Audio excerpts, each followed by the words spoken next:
佢雙足高散喺人群中間，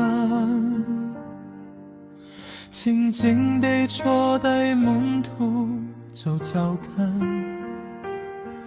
佢講嘢好輕柔，好似永無止境嘅泉水，佢嘅說話喺人類中間哼起，另類窮人有福，因為天國係佢哋嘅，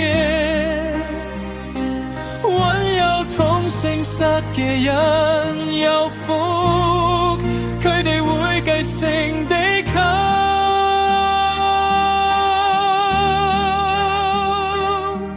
係長夜哀悼嘅人有福啦，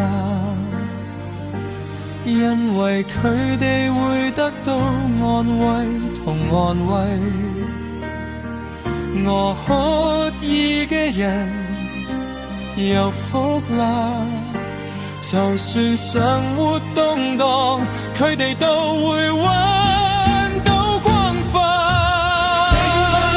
人有福啦，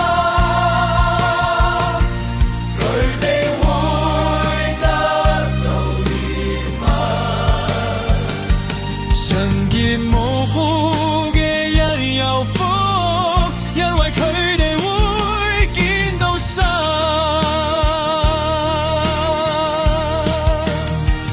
係好多怨恨之中，佢富有